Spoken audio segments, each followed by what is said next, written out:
하나님의 말씀은 누가복음 5장 1절에서 11절까지 말씀입니다.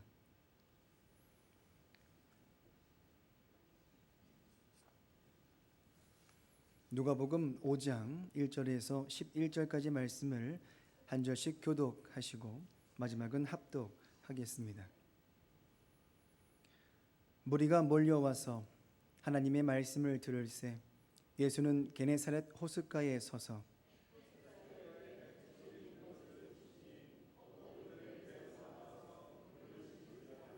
예수께서 한 배에 오르시니 그 배는 시몬의 배라. 육지에서 조금 떼기를 청하시고 앉으사 배에서 무리를 가르치시더니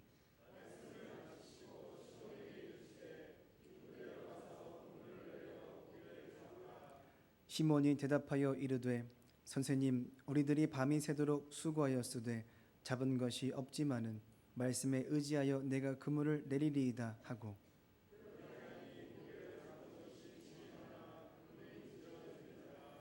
이에 다른 배에 있는 동무들에게 손짓하여 와서 도와달라 하니 그들이 와서 두 배의 채움에 잠기게 되었더라.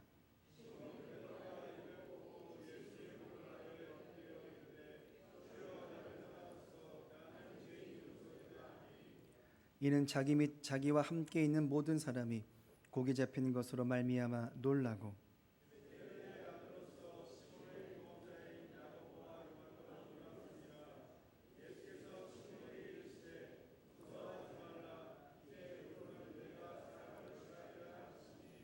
그들이 배들을 육지에 대고 모든 것을 버려두고 예수를 따르니라. 아멘. 할렐루야. 아멘. 주님의 평화가 여러분 온 가정 가운데 함께 하시기를 주님의 이름으로 축복합니다.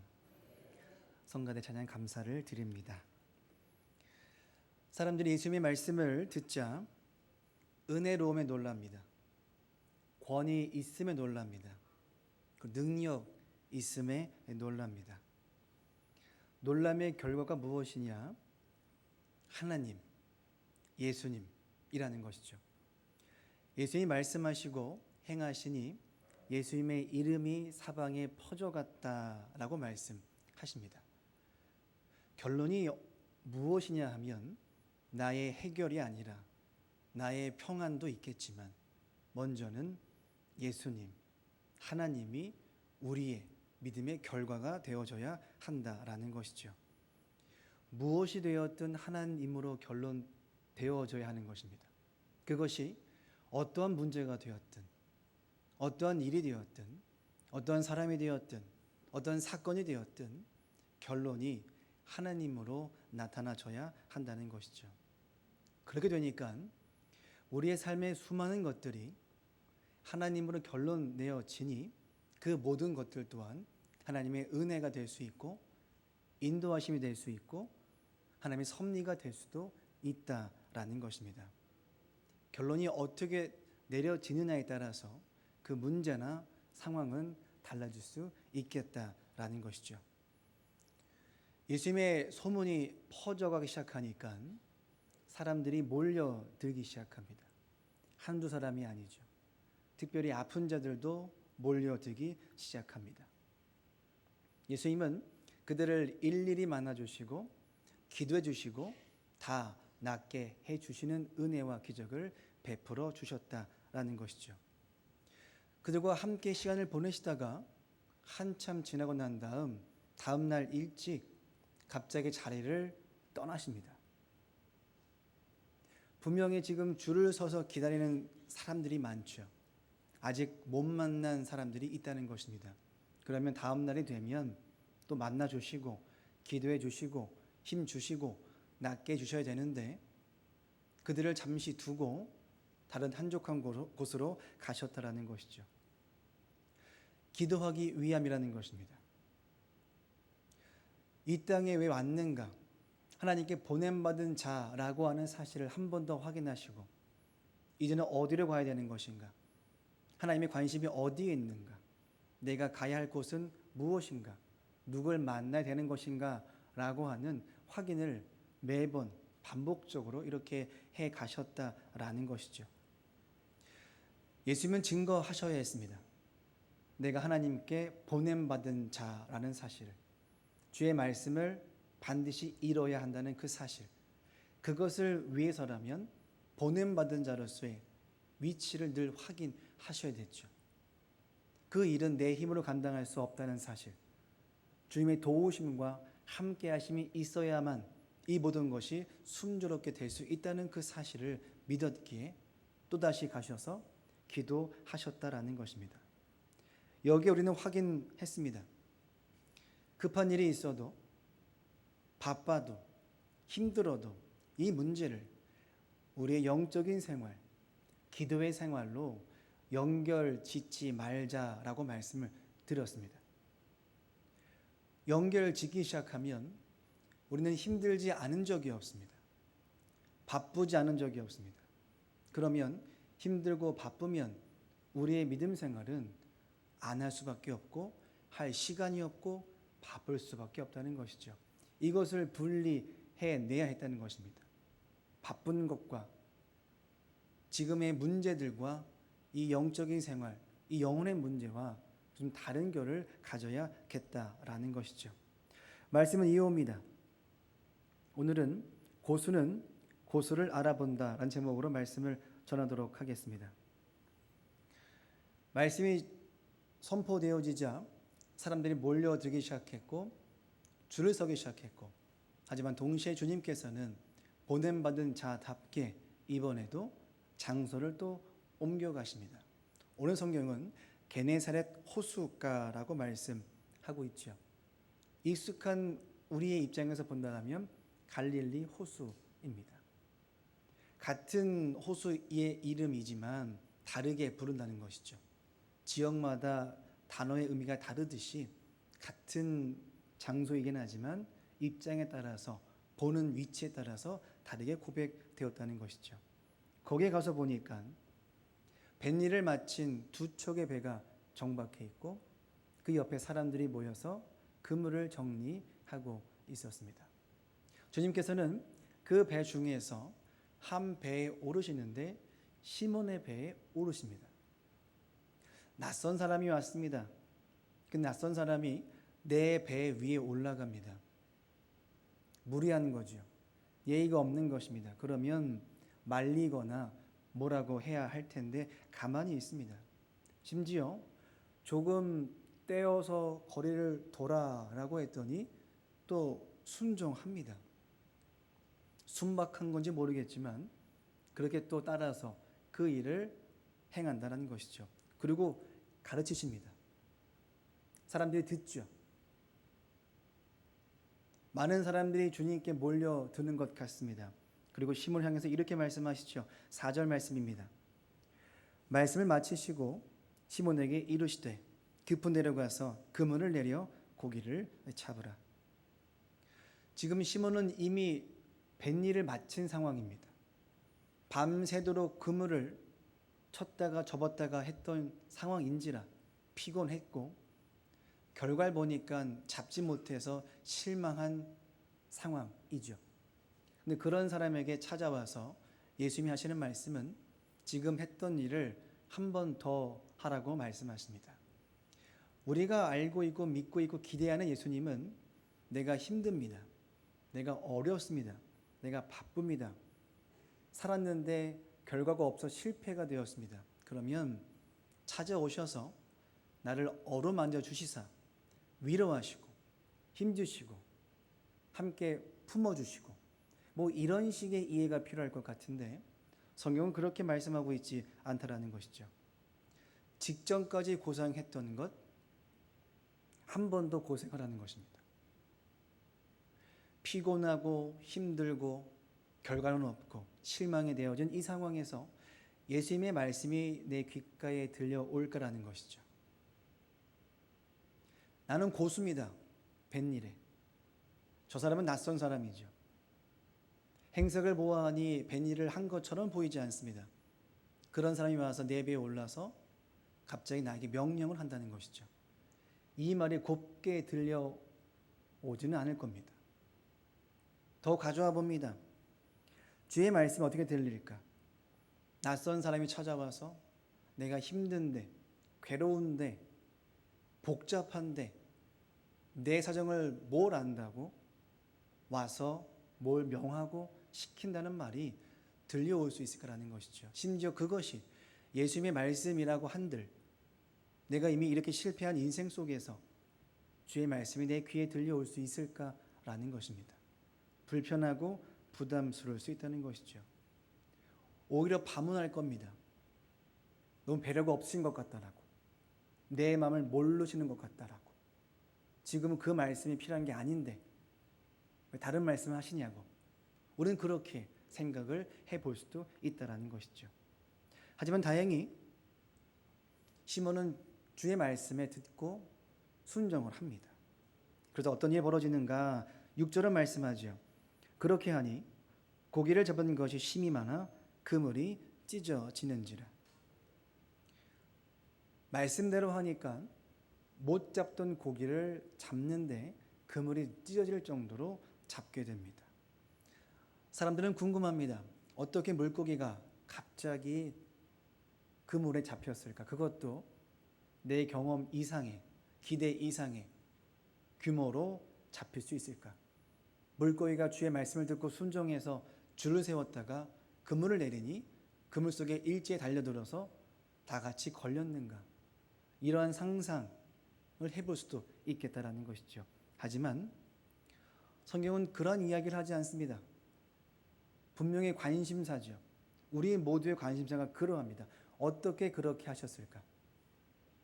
그러니 그 말씀처럼 나에게도 그렇게 하셨으면 좋겠다. 우리의 입장이 그러할지인데 성경은 그런 얘기를 하지 않습니다. 중요한 것은 주의 말씀이 선포되는 것이고 그 말씀을 듣고 순종하는 것이고, 그렇게 순종함으로 은혜를 입게 되면 생각 이상의 것에 큰 열매로, 고기로, 복으로 우리에게 임한다는 것을 말씀하고 있다는 것이죠. 그래서 오늘 말씀은 이렇게 결과로 끝납니다. 7절 말씀이죠. 이 다른 배에 있는 동무들에게 손짓하여 와서 도와달라 하니 그들이 와서 두 배의 채움에 잠기게 되었더라.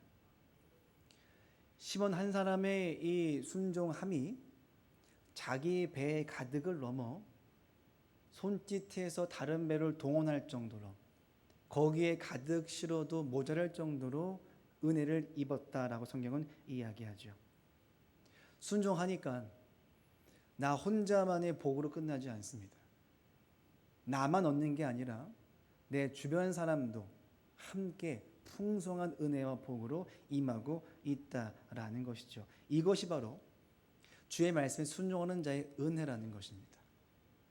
내가 할 때는 안 됐는데 주의 말씀이 선포되어지고 그 말씀대로 준행이 되니 내 이상의 것이 얻게 되어지고 나로 끝나지 않고 많은 사람들에게까지도 이 복의 은혜가 흘러가더라라는 것입니다.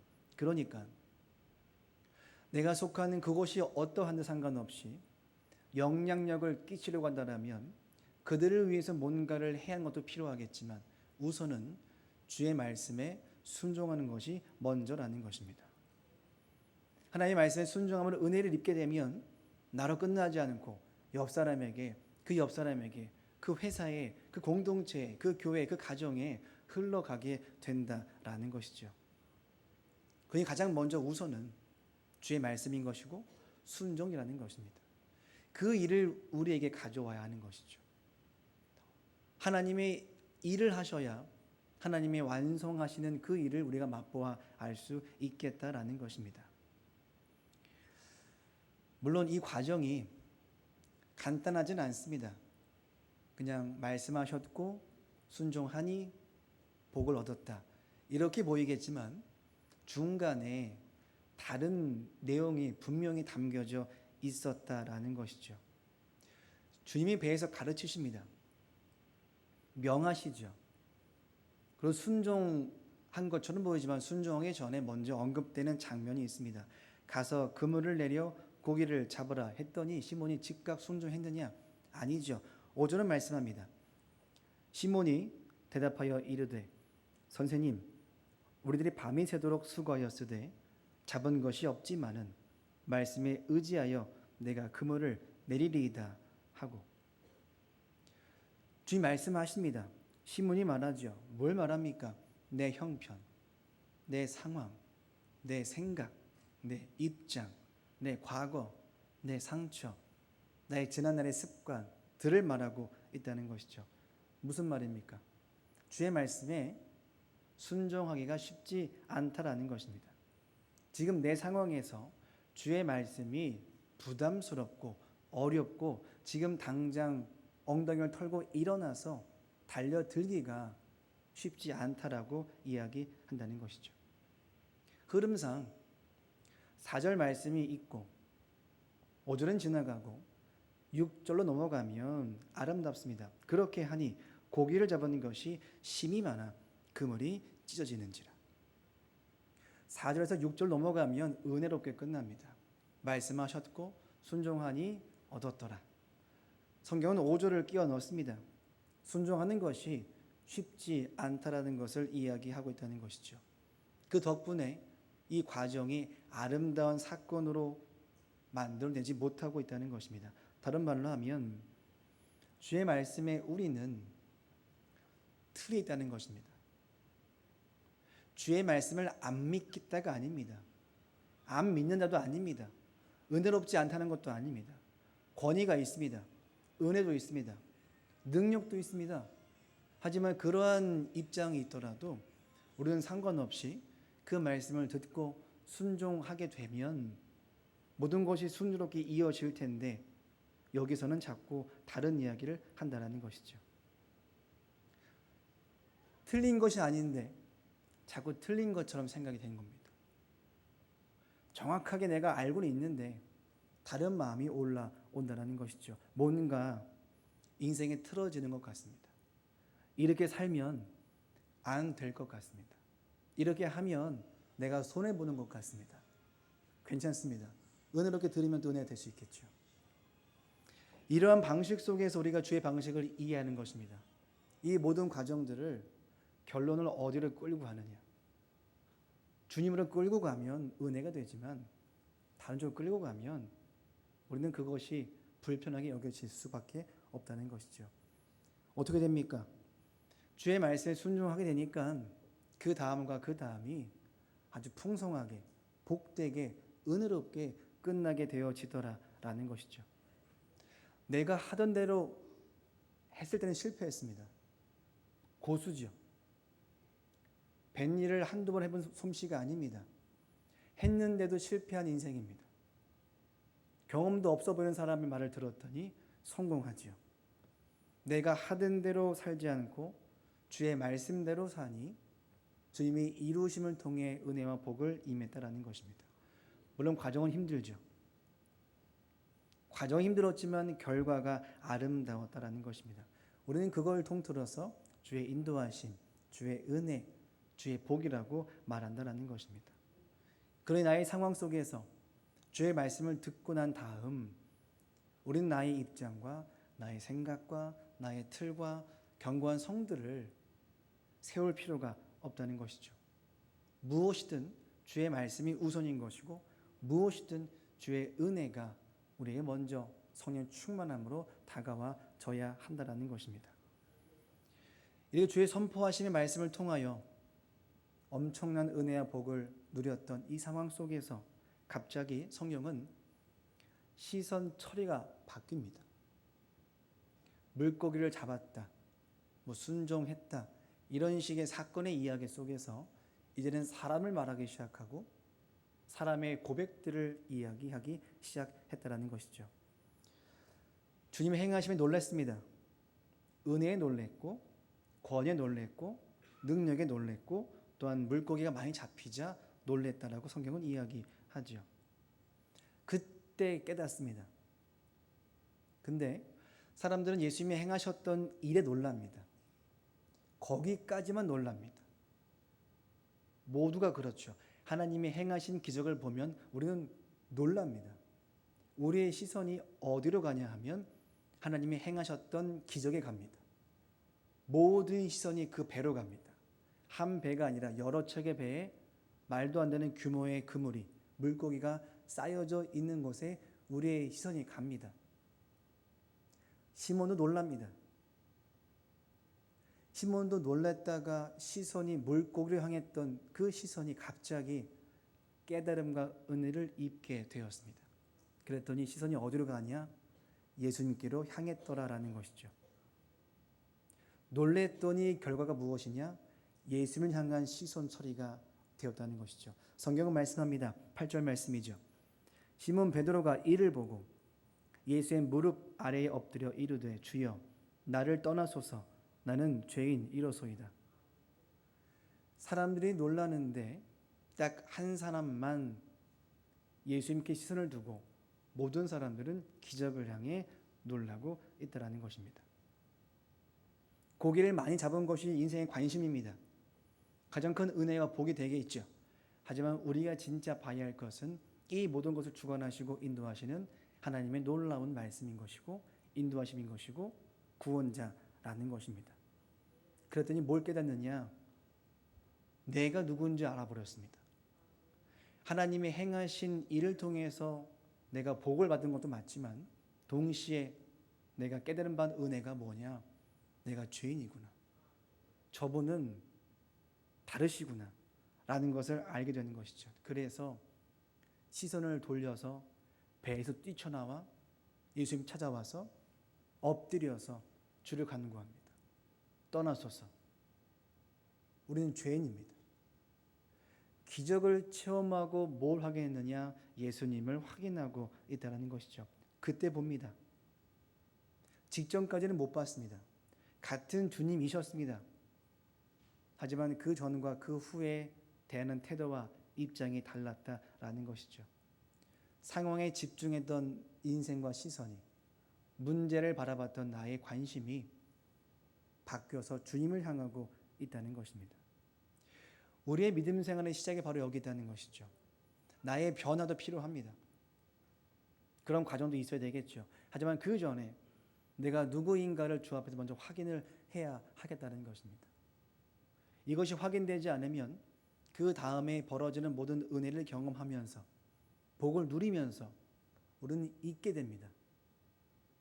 처음에 은혜롭다라고 생각했던 우리가 시간이 지남에 따라서 은혜가 되지 않는 우리의 솔직한 지난 시절을 본다는 것이죠. 그러니 우리가 출발선에 서서 누구인지를 먼저 확인해야 합니다. 내가 죄인됨이라고 하는 사실을 확인되지 않으면 벌어지는 모든 문제들이 자꾸 인간적인 생각과 나의 생각, 나의 틀, 나의 경험, 나의 상처, 나의 지난 습관들이 어떠한 은혜를 입더라도 그렇게 해석을 하게 됨을 우리는 보게 된다는 것이죠. 그래서 주님께서는 이 상황에서 반응을 보자 마치 준비가 되셨던 것처럼 그에게 이렇게 말씀을 하십니다. 10절 하반절은 이렇게 이야기하죠. 예수께서 시몬에게 이르시되 무서워하지 말라. 이제 후로는 내가 사람을 취하리라 하시니. 예수님이 누구인지를 알고 내가 누구인지를 아니까 그제서야 마치 준비된 멘트처럼 이제 후로는 내가 사람을 취할 것이라고 말씀합니다. 이에 베드로는 두고 주님을 쫓아갔다는 것이죠. 이 말씀은 앞선 상황과 결을 달리합니다. 주의 말씀이 있었습니다. 근데 앞전에서의 반응과 지금의 반응이 좀 다르죠. 아까는 있는데 지금은 없습니다. 무엇이 없습니까? 처음에 명하신 말씀에서는 5절의 말씀이 있었습니다. 내 생각, 내 입장, 내 경험, 내 틀, 상처, 과거, 입장 다 있었죠. 하지만 하겠다 이런 식으로 갑니다. 하지만 지금에서는 거둔다라고 하셨더니 두고 따라갔다라는 것입니다. 이젠 다르죠. 앞에서는 나의 것을 막 말하기 시작합니다. 말씀을 듣고 나서. 주의 말씀을 들으면 우리의 반응은 딱 하나죠. 아멘입니다. 그런데 여기서는 다른 이야기를 했다라는 것이죠. 주의 말씀을 듣고 나서 자꾸 나의 것을 말합니다. 내 입장도 있고 내 인생도 있고 내가 쌓아놓은 것도 있고 여러 가지 것들을 말한다는 것이죠. 하지만 이제는 그 모든 것들을 예수님이 무너뜨리십니다. 금을 내렸더니 말도 안 되는 규모의 물고기를 거두게 하시죠. 그래서 나의 생각과 나의 틀과 경험들을 예수님이 한번 그렇게 무너뜨려 주십니다. 주의 말씀대로 행하니 내가 가진 모든 것들이 의미가 없다는 사실을 알게 하시는 것이죠. 그 경험이 있고 난 다음에는 사람을 취한다라고 하는 그 말씀에 온전하게 아무 말 하지 않고 거기에 순종하여 따라가고 있겠다라는 것입니다.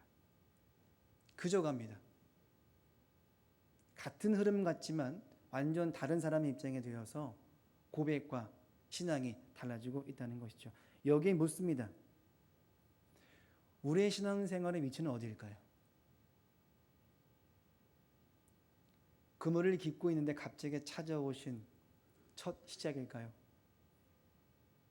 아니면 배 위에 올라가 있는 주의 말씀을 듣고 있는 상황일까요? 아니면 가서 그물을 내려라 라고 하는 그 정도일까요? 아니면 그 말씀을 듣고 난 다음 고민과 의심과 여러 가지 이유와 핑계를 대고 있는 입장일까요? 아니면 다 지나가고 내가 죄인됨을 깨달아 주의 말씀에 순종하는 입장일까요? 아니면 모든 것을 두고 주 앞에 가려고 하는 입장일까요? 우리의 믿음의 위치는 이 흐름 속에서 분명히 어딘가에 자리를 잡고 있겠다라는 것입니다. 하지만 오해하지 마십시오. 우리는 반드시 5절을 지나가야 됩니다. 5절이라는 흐름을 지나가지 않으면 우리는 나아가기가 부담스럽다는 것이죠. 주의 말씀을 듣고 내가 누구인가를 깨닫고 죄됨을 깨닫고 내 생각, 내 틀, 경험, 상처, 지난 모든 것들이 무너지는 경험을 해야 한다는 것입니다. 그 다음으로 가야 하는 것이죠. 이거 없이는 건강하게 갈 수 없습니다. 할 수 있지만 건강할 수 없죠. 할 수 있지만 처음에는 은혜롭게 시작했더라도 중간부터 끝에 가서 다른 말과 다른 입장이 올라올 수밖에 없다는 것입니다. 섭섭해지고 아쉬워지고 이런 감정이 올라오게 된다는 것이죠. 주의 일을 했는데 주를 믿고 살아갔는데 왜 내 감정이 올라옵니까? 결론은 뭐가 되어야 하냐 하면 주님만 결론이 되어줘야 한다는 것이죠. 그 시작을 위해서 내가 누군가를 확인해야 됐으며 말씀을 듣고 내가 만들어낸 나의 생각과 과거의 모든 것들을 무너뜨리는 과정을 우리 모두는 경험을 해야 한다는 것입니다. 다만 누군가는 한 번으로 지나갈 수 있고 누군가는 수십 번 지나갈 수 있고 누군가는 수십 년 동안 5절 말씀에 머무를 수도 있겠다라는 것이죠. 이렇게 우리 믿음 생활이 이러한 흐름 속에 가면 얻어지더라, 내가 죄인됨을 깨닫더라 라고로 끝나지 않습니다. 오늘 성경은 말미에 가서 또 다른 믿음의 길을 우리에게 제시하고 있다는 것이죠. 앞선 말씀에서 5절이 있었죠. 두 번째 말씀에서는 따르라고 했던 그 말씀에는 5절은 없습니다. 은혜롭죠. 하지만 5절의 빈자리에 채워주는 또 다른 말씀은 분명히 존재했다는 것입니다. 11절 말씀이죠. 그들의 배들을 육지에 대고 모든 것을 버려두고 예수를 따르니라. 예수님이 부르시고 말씀을 하십니다. 그리고 이렇게 이야기하시죠. 모든 것을 버려두고 그들이 따릅니다. 말씀을 듣자 이제 마지막에서는 고백하기를 모든 것을 버려두고입니다. 이 말씀이 다른 복음서에도 동일하게 기록되고 있습니다. 중요한 사건이겠죠. 다른 복음서에는 그들의 고백이 조금 다릅니다. 그 말씀을 듣자 곧 그물을 버려두고 성경은 이야기하고 오늘 누가복음 말씀에서는 모든 것을 버려두고라는 것이죠. 누가의 예는 그러합니다. 주를 만나고 믿고 난 다음에 우리의 신앙의 태도가 무엇이냐? 즉각적으로 지금 순종도 필요하지만 지금 우리에게 필요한 것은 모든 것을 버려두고라는 것이죠. 누가는 그렇게 이해한 것입니다. 우리의 믿음 생활이 즉각도 필요하지만 어느 정도 챙겨서가 아니라 모든 것을 버려두고 나타나셔야 한다는 것이죠. 전적인 포기가 우리 믿음 생활의 마지막으로 나타나져야 한다는 것입니다. 근데 이 문제는 억지가 아닙니다. 시켜서가 아닙니다. 이렇게 한다고 해서 아쉽지 않습니다. 섭섭하지 않습니다. 기억나지 않습니다. 한 걸 놓고 내가 말하지 않습니다. 주의 은혜에 내가 누구됨을 깨닫고 내가 자발적으로 그 일에 뛰어들어 내가 순종하겠다는 것이죠. 모든 것을 버려두는 게 불편하지 않다라는 것입니다. 전에는 불편했습니다. 나의 생각, 나의 입장이 있었죠. 내 경험이 있었습니다. 그것에 불편했는데 이젠 불편하지 않겠다라는 것입니다. 누가복음은 이 상황에 대해서 오늘은 말하지 않습니다. 이 흐름의 성격은 계속 가져가죠. 누가복음 5장 28절을 말씀합니다. 그가 모든 것을 버리고 일어나 따르니라. 누가는 계속 모든 것을 강조합니다. 더 갑니다. 누가복음 14장 33절을 말씀하죠. 이와 같이 너희 중에 누구든지 자기의 모든 소유를 버리지 아니하면 능히 내 제자가 되지 못한다라고 말씀하십니다. 더 갑니다. 부자 청년을 만나셨습니다. 의로운 친구였죠. 하지만 그 청년에게 이렇게 말씀하십니다. 예수께서 이 말을 들으시고 이르시되 내게 아직도 한 가지 부족한 것이 있으니 내게 있는 것을 다 팔아 가난한 자들에게 나눠주라. 그리하면 하늘에서 내게 보화가 있으리라. 그리고 와서 나를 따르라 라고 하십니다. 끝난 것 같죠. 누가의 또 다른 성경 사도행전은 또 다른 비슷한 이야기를 또 가져옵니다. 성령 충만을 입은 그 많은 성도들이 모여서 내가 가진 모든 것들을 한 마음과 한 뜻을 가지고 다 통용하더라라고 이야기하죠. 내가 가진 모든 것들을 내 소리 여기지 않고 모든 사람들에게 나눠주겠다라고 하는 믿음의 고백을 하고 있다는 것입니다. 이 모든 것이 주를 만나고 은혜를 입어 나의 생각이 깨지고 틀이 깨지고 경험이 깨지고 상처가 회복되며 모든 것이 나아졌을 때 나타날 수 있는 믿음의 반응이라는 것입니다. 이런 억지가 아닙니다. 우리가 가야 할 방향이며 목표이며 우리의 신앙의 색깔이 이렇게 입혀져야 하겠다라는 것이죠. 물론 여러 번 거쳐가야 합니다. 의심과 고민과 나의 생각과 입장과 나이와 연륜과 부딪히겠지요. 하지만 그 상황을 통해서 우리는 확인하게 되는 것입니다. 하나님 앞에 내가 누구인가? 말씀하신 대로 가면 어떤 섭리와 은혜가 있는 것인가를 경험토록 우리에게 허락하신다라는 것이죠. 그렇게 나의 생각이 무너지면 나의 틀과 인생이 무너지면 끝날 것 같지만 하나님이 세우십니다. 하나님이 계획하신 대로 인도하신 대로 하나님이 관심 두는 그곳에 우리 관심 두길 바라시고 우리가 그 인생으로 가게끔 우리 빚어가신다라는 것이죠. 그것이 은혜인 것이고 능력인 것이고 권위인 것이고 우리가 받아들여야 할 순종의 말씀이라는 것입니다. 더 나아가서 이 모든 일에 있어서 즉각으로 가는 것입니다. 바쁘고 힘들고라는 이유가 아니라 즉각과 동시에 모든 것을 버려두고라는 것이죠. 이것은 다짐의 문제가 아니라 내 안에서 터져나온 믿음의 고백이라는 것입니다. 이거 하지 않으면 내가 안 되겠다라고 하는 이 안에 무언가 충만한 은혜가 샘솟듯 일어난다는 것이죠. 오늘 그런 은혜와 섭리와 말씀이 저와 여러분 모두에게 임하기를 바란다라는 것입니다. 이런 순종으로 나아간다고 한다면 나로 끝나지 않습니다.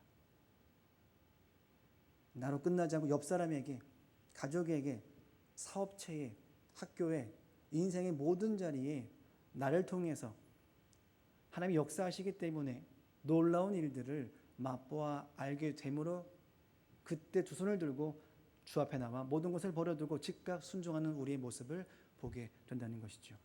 그런 은혜가 저와 여러분에게 함께 하시길 바라며 그 일을 위해서 오늘도 부단히 바쁘고 힘들지만 주를 찾는 저와 여러분 되시기를 간절히 바랍니다. 기도하시겠습니다. 하나님 감사합니다. 내가 누구인지 자세히 깨닫도록 인도하여 주옵소서. 주 앞에서 내가 어떠한 인생을 살았는지 다시 한번 알게 도와주옵소서. 주의 말씀대로 행하는 것이 얼마나 은혜로운 것이고 복된 것이고 능력인 것인가를 다시 한번 깨닫도록 인도하여 주옵소서. 그래서 즉각 모든 것을 버려두고 순종하는 믿음의 모습들을 우리에게 허락하여 주옵소서. 그래서 모든 것이 하나님이 하셨다라고 결론이 주님 되게 우리의 믿음 생활을 인도하여 주옵소서. 고민되어집니다. 불편해집니다. 하지만 그 시기를 은혜롭게 지나갈 수 있도록 우리와 함께하여 주옵소서. 예수님의 이름으로 기도하옵나이다. 아멘. 다 같이 말씀을 기억하며 기도하시겠습니다.